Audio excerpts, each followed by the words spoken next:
E aí, gente, a Nem Science aqui. No vídeo de hoje a gente vai continuar falando sobre a videoaula de David Finkelstein, aqui desse paper que talvez seja o mais popular dele, que ele vai explicar algo relacionado ao buraco negro, né, que vai ser importante posteriormente, usado por Roger Penrose posteriormente.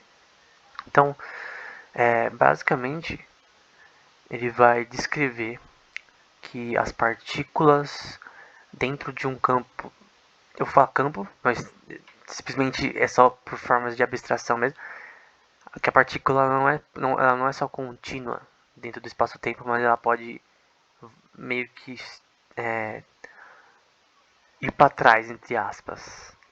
Então, esse slide aqui, essa imagem, essa figura, ela basicamente quer descrever o espaço-tempo da partícula e como ela pode, em determinado momento, conseguir ter um spin da partícula. A partícula, os fótons, por exemplo, elétrons, eles têm uma propriedade chamada spin, que é tipo como se fosse uma rotação, né? Eles podem estar tanto para cima, para baixo, para direita, esquerda. Eles podem estar para vários ângulos, né? Apontado para vários ângulos. E você pode medir isso com acuracidade, a posição dessas partículas e o spin delas atual, né? Prever eles é difícil, mas você consegue medir com certa acuracidade. E basicamente o que ele mostra aqui é que, na verdade, essa propriedade que tem a ver com o espaço-tempo, ela pode, ela pode ser assimétrica, ela pode recuar. O spin pode ser menos 1 sobre 2, em vez de 1 sobre 2 somente. Que é a probabilidade de ser um estado ou outro, né? Por exemplo, para cima, para baixo, direita, esquerda, enfim. Então, basicamente ele vai dizer, né, um pouco antes dessa figura no texto, né, que essa imagem poderia ser uma descrição do universo, né, das partículas, lembrando que ele sempre tenta quantizar o universo, né, então ele tenta sempre dividir tudo em partículas, mas no campo geral, então delas terem essa noção aqui que essa imagem dá de,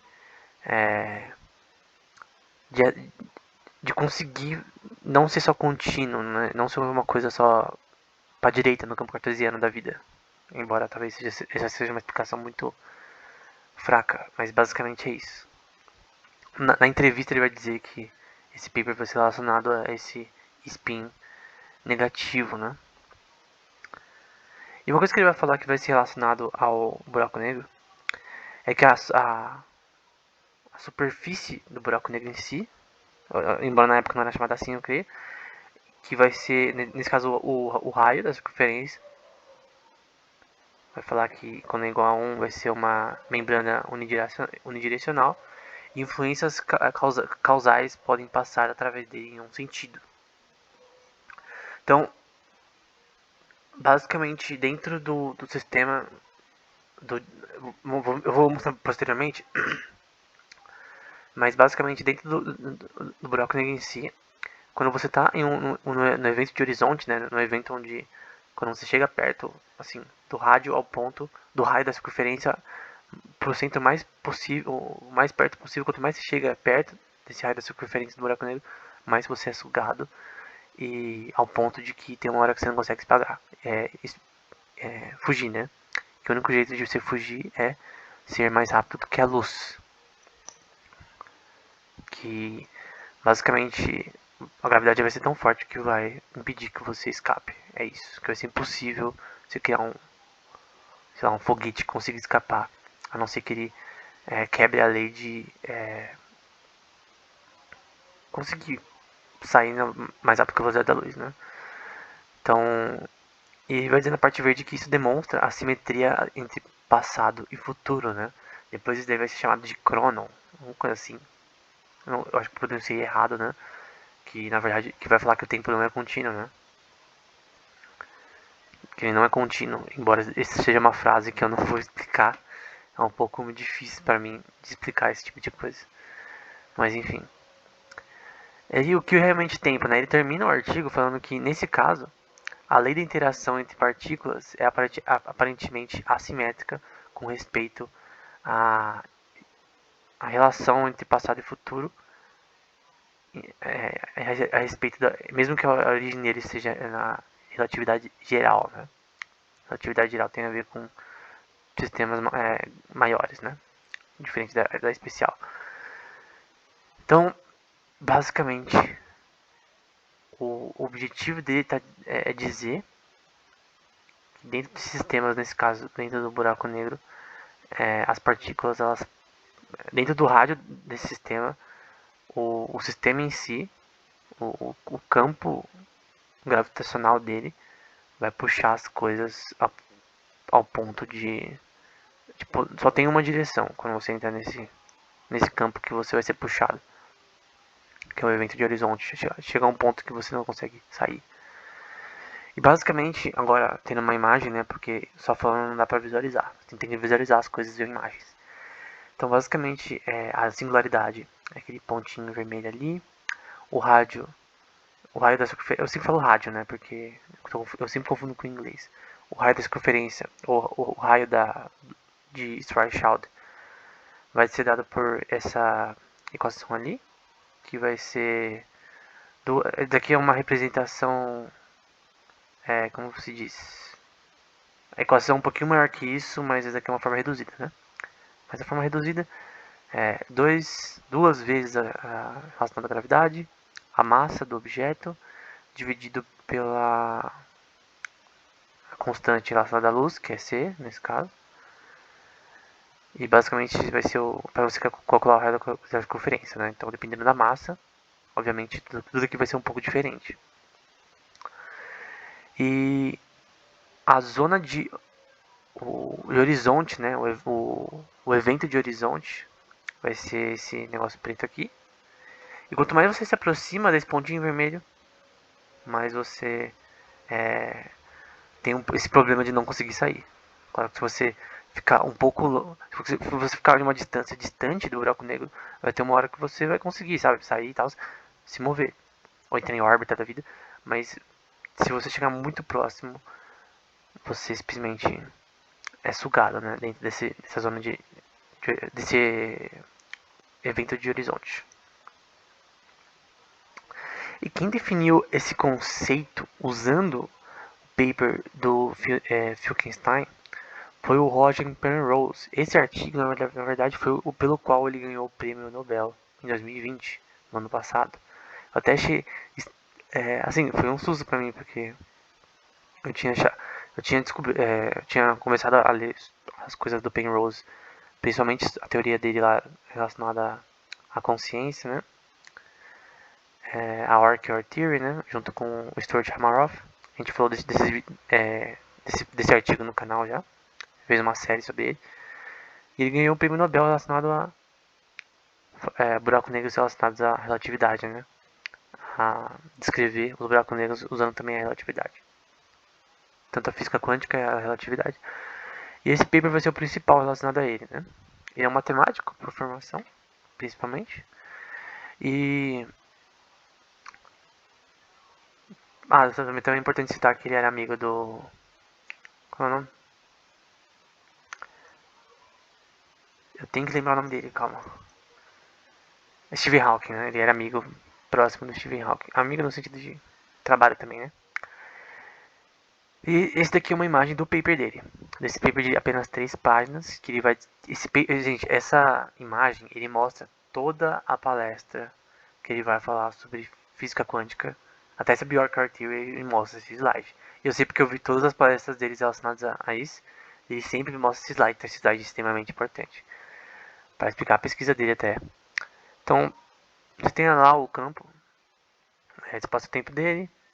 Você tem ali essa representação cônica,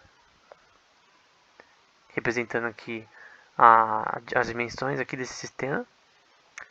Esses traços aqui e aquela parte ali, outside observer, né? É alguém que está tentando ver, alguém que está olhando pro sistema, no caso o buraco negro, né? E é claro que se ele chegar muito perto, ele vai ser sugado e tem, dependendo da posição dele, onde ele está nesse evento de horizonte, ele não vai conseguir enxergar, por exemplo, alguém caindo nesse sistema, né? Ao ponto de que nós, do caso que somos observadores, quando a gente olha para o buraco negro, dependendo da nossa posição, de onde estamos, dependendo a posição relativa a esse buraco negro, a gente não vai conseguir ver o que cai na sua centralidade, né? Por isso tem essa questão de que quando algo entra ali, some. Porque simplesmente o observador não consegue mais ver, né? Uma coisa que Susskind, por exemplo, fala muito do Leonard Susskind, né? Porque eu fiz os cursos deles relacionados a esse tema, né? Que é o tema que ele mais foca. Então ele falava bastante sobre buracos negros em várias classes dele. E muitas vezes ele simplesmente fala, quando você entra na zona de horizonte, né? Vai ter uma hora que simplesmente você chega na singularidade, que é a parte que você some. Então nesse caso tá na parte de cima, né? Dessa imagem. Tem uma hora que simplesmente você some e quem tá olhando de fora, né? Vamos supor que a Alice tá olhando de fora, Bob relacionado ao buraco negro, e tem uma hora que ele simplesmente some. Então é mais ou menos isso. Basicamente isso que ele descreve aqui. Então é um evento cosmológico em que a gravidade ela acontece um colapso tão grande gravitacional que simplesmente cria esse efeito que vai distorcer a realidade, né? Então ele vai tentar dizer aqui que algumas coisas, propriedades desse sistema, né? Embora muitas coisas podem estar desatualizadas.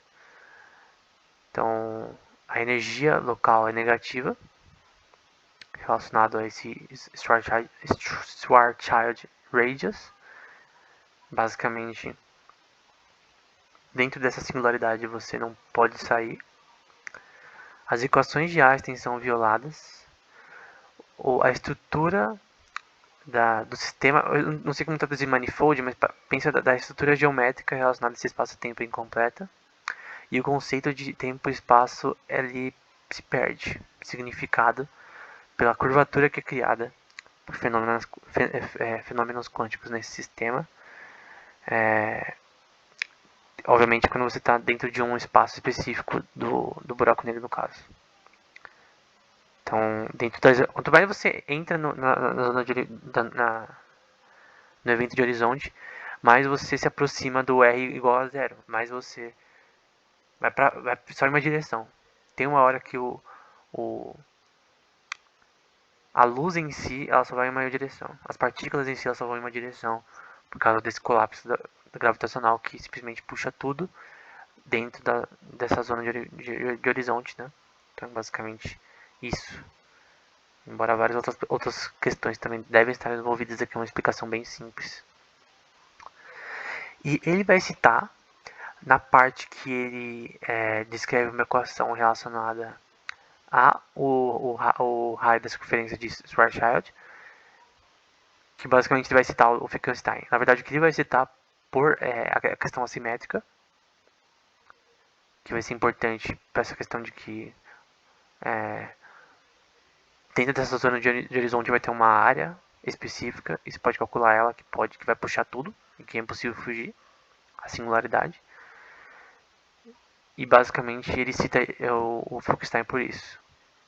Essa questão assimétrica do spin das partículas que pode ser negativo e por essa equação aí relacionada a o raio da circunferência de Schwarzschild aplicada nessa questão. Então ele cita esse paper e isso é uma coisa extremamente importante, né? Tipo, esse é um paper extremamente importante e a pesquisa do Wittgenstein foi extremamente importante para o Penrose desenvolver a sua ideia, sendo que ele desenvolveu em 1965, né, 7 anos depois. E tem alguns papers que foram publicados pelo Wittgenstein. Eu não li todos, eu li os que mais que eram menores e que realmente eu conseguiria entender melhor. Muitos são extremamente complexos porque eles são bem assim tryhard, né? Alguns. Então eu vou falar dos que eu mais que são mais na minha área, né? Principalmente relacionados à computação quântica, né? E que são, na verdade, mas enfim. No próximo vídeo a gente vai falar sobre os papers dele. Até mais.